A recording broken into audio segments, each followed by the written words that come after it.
खुरमजरी ma'am ngasisu anoba video ma puraga lakjare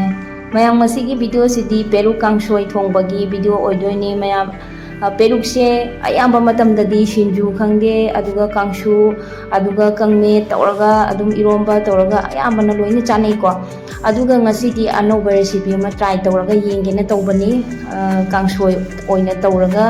chara thongaga yengena tawbani mahause kamdauge haibado ado aisu first time thongbo oidoini aikogi inama amana adum hairae ko adum kaino tawraga perukse kangsoi tawraga su chaba yai hawi haidana ado ngasi di aisu try tawgena tawbani ado mayam da su share tawjarake kramai tawge haibado hawi hawti su haijarake ado mayam ahambada ai perukse phajana manthokpa loire aduga phajana sengna tawna samthokpa loire ko samthokpa loraba matungda ai kupna tawna samaina soijare aduga yengbiri bai jinau singsu adum khalangbani perukse karmaina kangsoi tawduino kamai chadoino asibu hawbani hawroi hawgadra sibu haina khalangani ko ado peruksina aikoida kanabati yamna pi peruksina cham nipan anaba phahalle hainari bani perukse hingna chagera aduga futna chagera aduga yaha any maongda chaningbado chaba yai ko ado mangonda amangba amata leite aduga kanabatani mana pirise ha maongda charasu adum yai ado ngasi sisu ai kangsoi oina tawraga mahawam tang jingena tawbani ado yengsi kamai tawba haibado ado tilau mapum ama laujare ai tilau ama hapcharage aduga sing macha ama su laujare aduga sigada laire aina kangsoi da hapkadaba machal singse ko morok atekpa ani ahum laujare aduga ngari laire sing laire nga se atekpa oina ayai keno tawba atawba atekpa oina hapeba ko asi hapagana mahau se leiba hendokani aduga asi oina hai hapchare ado khang se saraba matungda ai ngari se hana hapchinjare ngari se hana lauthoge ko adugi matungda ngasai gi ai peruk soina thamkhibado madu hapchinjarani aidi kangsoi se yamba tawba matamda ngari se sumaina hana adum lauthoe ngari se lauthoga hapana hena mahau leiba hendokpa dong tawi aigi motadi ko ado ai peruk se hapchinjarage ado sumaina ahan banda peruk se hapchilaba matungda ising hapkhiroi si ko aduga kangna adum kana tawraga kabak tawna kangna hana ngothosi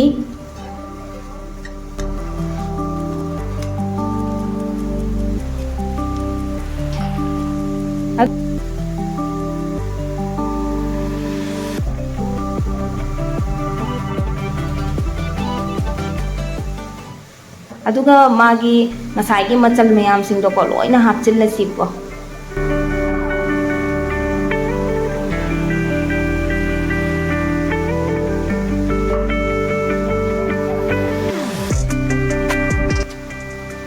aduga nga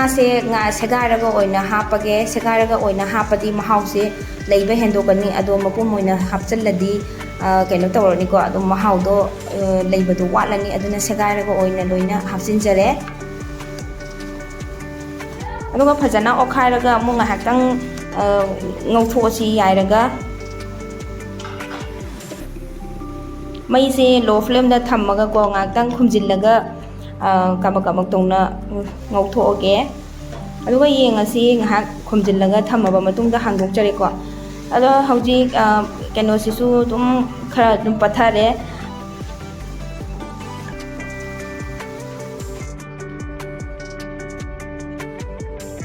aduga thung khitang ama chaisellage aduga phajana amutang okhairasi mayam ado aigi video da anauba changbirakpa yawba taragadi subscribe tobiramo aduga like comment su thambiramo nungsibiduna mayam aigi tawriba hidi keno sisu kangsoi sisu mayam so amutang try taraga yengo ado aisu sina ahanba oidoini ado ai ising se haijenjare ko ising se keno tawrasi khitang yamna haijillasi aina hairiba ising se khitang watkadabo male aduga khara yamna haijinjarage khara gamu ising se haijinjarage ko ngasai sorokadaba oibanina kangsilakani aduna mun phawba sawhandoinina khitang ising se yamba mathau tayeba ko aduga ising se haijinjare aduga ngakang makhum se khumjallaga phasana sawhollasi ado mayam sausu sawgalae ado mayam nungsibiduna aigi channel asibu like tawbiramo comment tawbiramo ꯀꯔꯤ ꯍꯥꯏꯅꯤ ꯑꯗꯨꯅꯦ ꯑꯗꯣ ꯁꯧꯒꯠꯂꯛꯑꯦ ꯍꯧꯖꯤꯛ ꯐꯖꯅ ꯁꯧꯔꯦ ꯑꯗꯨ ꯃꯨꯜꯂꯛꯀꯗꯧꯔꯦ ꯌꯦꯡꯉꯨ ꯍꯧꯖꯤꯛ ꯃꯨꯜꯂꯦꯀꯣ ꯑꯩꯅ ꯈꯥꯛꯄꯣꯏꯅ ꯁꯧꯍꯜꯂꯕ ꯃꯇꯨꯡꯗ ꯁꯨꯃꯥꯏꯅ ꯑꯣꯏꯔꯦ ꯑꯗꯣ ꯍꯧꯖꯤꯛ ꯌꯦꯡꯉꯨ ꯃꯨꯜꯂꯦ ꯑꯩ ꯃꯩ ꯃꯨꯊꯠꯆꯔꯦ ꯌꯦꯡꯉꯁꯤ ꯕꯥꯎꯜ ꯑꯃꯗ ꯍꯥꯞꯄꯁꯤ